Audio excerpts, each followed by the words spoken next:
Welcome to Math with Michelle, where math finally makes sense. Whether you're tackling high school math or diving into college algebra, I'm here to break it down step by step with real examples and zero stress. From algebra to functions, graphs to equations, I've got it covered. Hit that like button and let's master math together. Welcome to polynomials and exponential functions. This is going to be on the derivative process.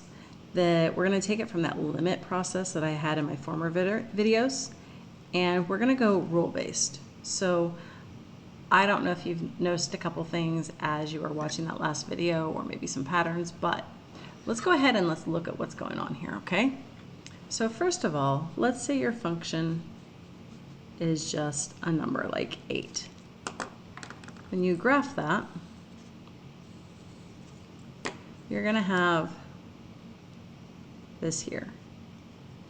And we talked about how in previous videos that the derivative is going to be the limit as x approaches infinity for your rise over your run, or your y2 over your y1, or it's going to be your instantaneous velocity. Well, this person is staying at the same height.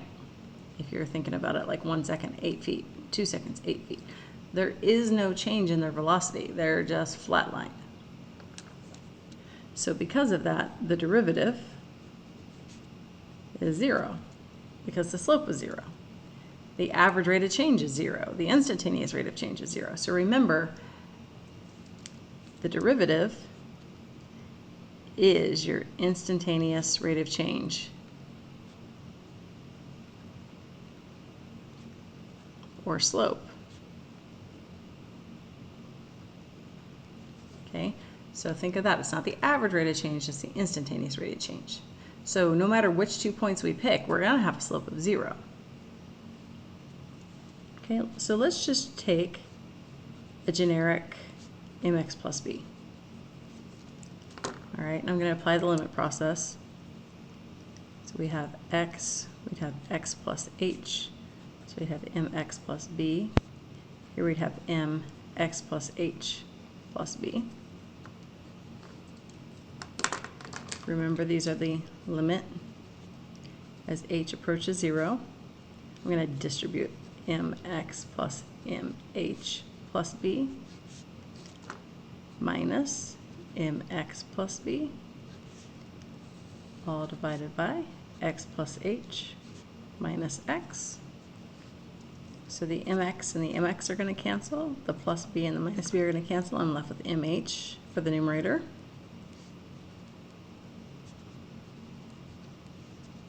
And the x's are canceled, and I'm left with just h. This reduces to just m, which makes sense. An instant rate of change is the slope. And if I have a linear line,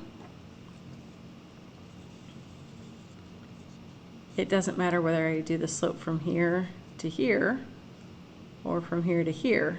I'm going to get the same slope because it is the same slope 100% of the time. Okay? So while finding the derivative is not so bad with the limit process with those simple equations that I've done in this video so far or in previous videos, what happens when we get to something like f of x equals 1 over x to the third power? Okay, well, let's take a look at that. We would have the limit as h approaches 0 of f of x plus h minus f of x all over h. Okay, well, for us, that would be the limit as h approaches 0, 1 over x plus h cubed minus 1 over x cubed all over h. So those double fractions are not something I like. Okay? Let me darken this up with some better color. So that's going to take us to the limit as h approaches 0 of x cubed minus x plus h cubed all over h multiplied by x cubed multiplied by x plus h cubed, so that there's no double fractions. So that will give us the limit as h approaches 0. I'm going to use Pascal's triangle here.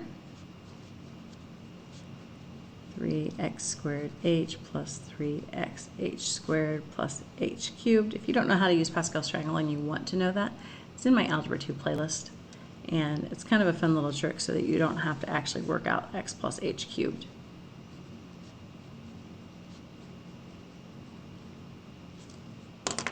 Okay, so we know the x cubes will cancel out. Now that negative is going to distribute through, but I'm going to pull out a negative h.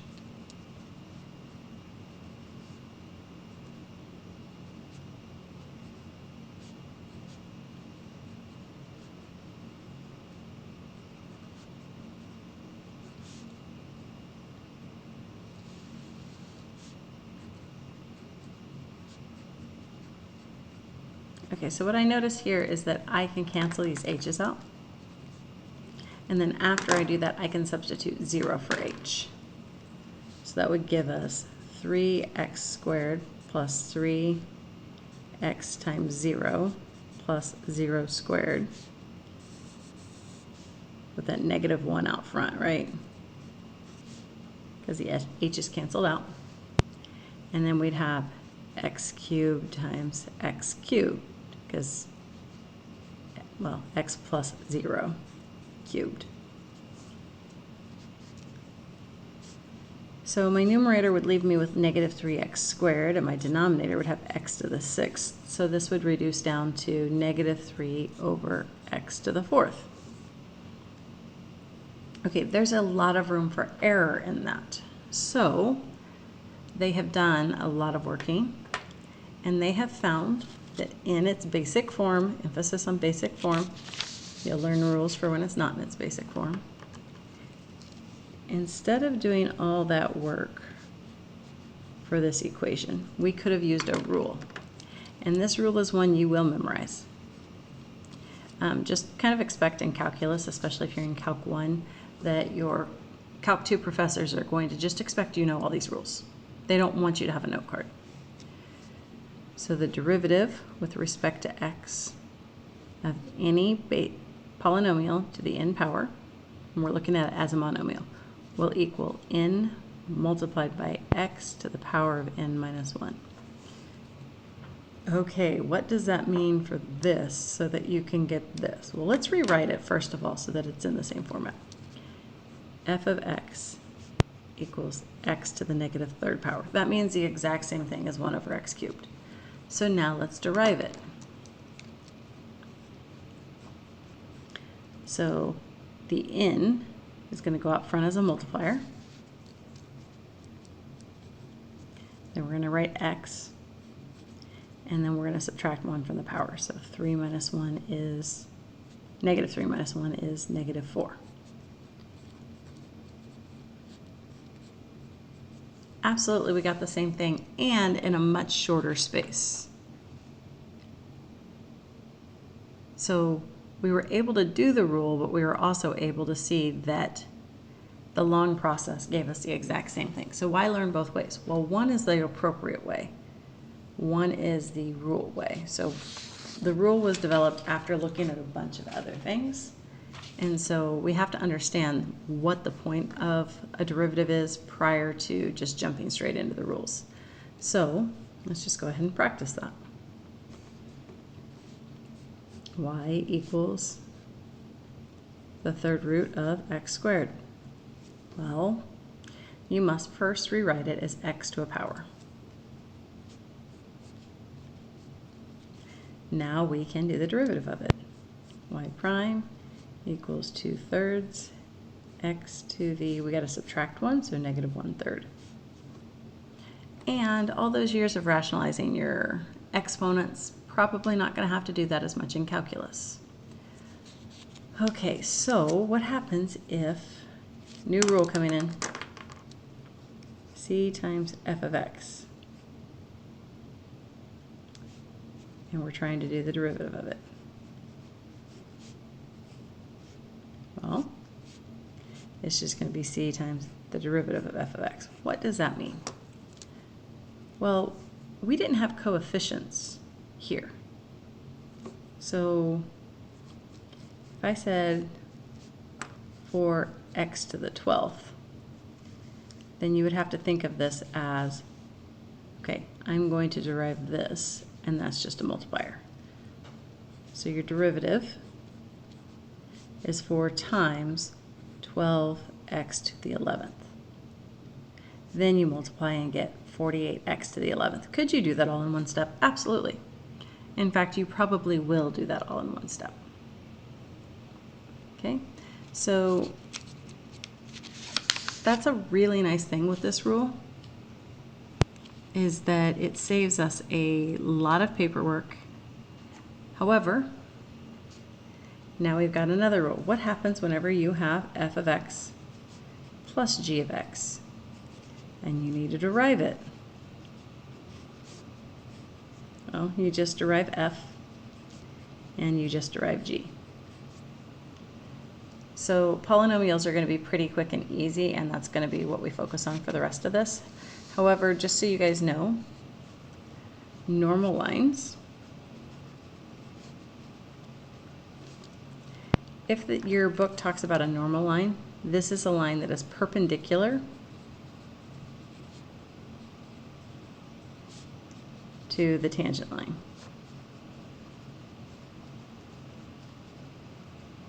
Okay. A study of optics is somewhere they might use it. My students will not normally use it a lot, but just so that you know, if they say normal line, you understand what they're talking about. It's just something that's perpendicular to the tangent line. So if you know the slope of the tangent line, you know the slope of the normal line. So let's just practice going ahead and do one that uses all the rules together.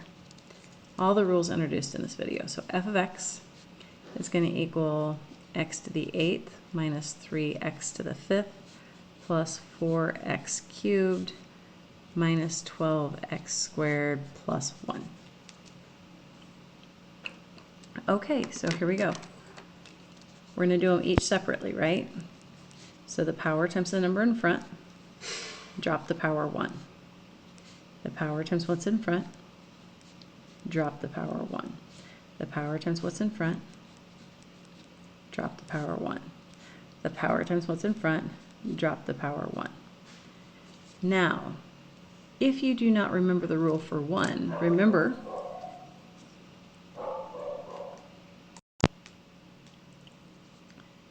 this is the same as having 1x to the 0, and 0 times 1 is 0.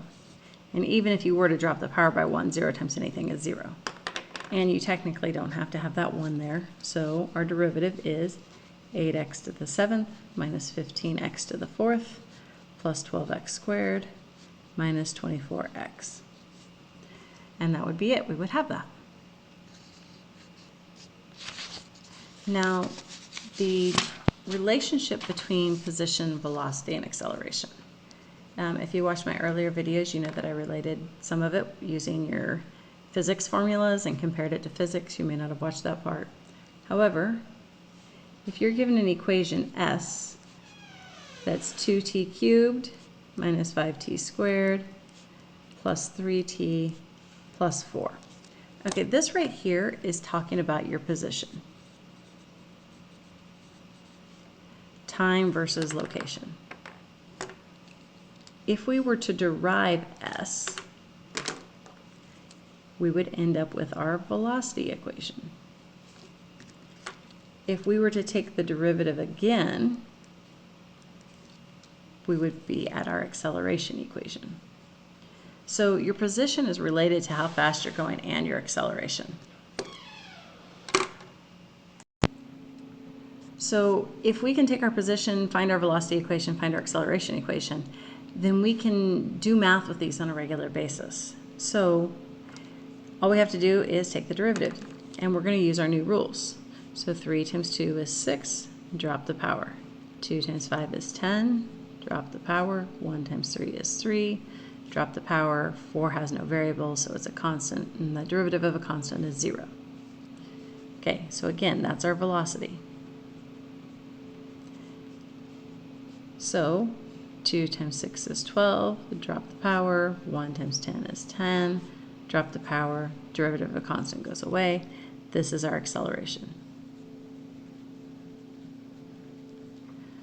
So at any point in time, we could go ahead and work with these.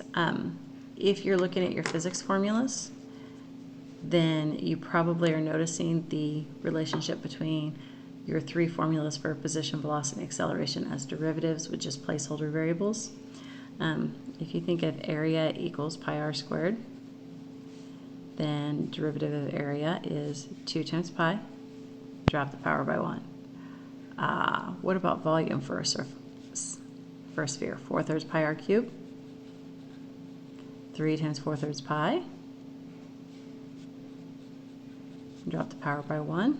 Now we have surface area. So it's kind of a neat relation to see that these formulas that we memorize separately kind of are related by derivatives. Okay, now here's the thing. What about y equals 5 to the x? Okay. This time the x is the exponent, not the base. This creates a whole host of problems, so we cannot use our new rule for this. So if we try to do the limit process, the limit as h approaches 0, 5 to the x plus h minus 5 to the x all over h.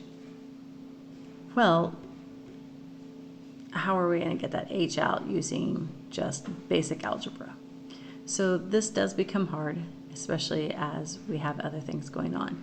And so that's something that we will focus on in the future, and we will fully prove it later on. However, to help us handle that, we have another rule coming in. When you have y equals a base to the x, your derivative will equal the natural log of your base multiplied by your base to the x power. And in future videos, I will prove why this works. It requires us to know some stuff about logarithms and things like that.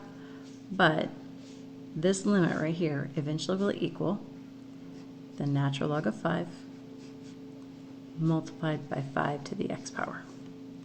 That right there is our derivative. Okay. Now, what if your base is e? For example, y equals e to the x. Let's apply that rule now. Well, our derivative would equal the natural log of e multiplied by e to the x. What is the natural log of e? It's 1. So the derivative of e to the x is e to the x. And again, these rules are the things that you're going to practice and practice and practice, okay? You should know these rules before you even take this unit test. So if your function is e to the x minus 3x, your first derivative would be e to the x minus 3. And your second derivative is just e to the x. So make sure you're practicing these rules and getting super comfortable with them. Notice that this was just a basic x there. And also notice that we never did a polynomial like an x plus 5 with a power on the outside. These were just for x to a power or a base to an x. So keep that in mind, that these were all adding and subtracting problems. There was no multiplying, no compound things. These were in simplest form. Thanks for learning with me here on Math with Michelle. If this helped, give it a like and don't forget to subscribe for more clear and simple math lessons. Got a question or topic you want me to cover? Drop it in the comments. Until next time, keep practicing, stay curious, and remember, you've got this.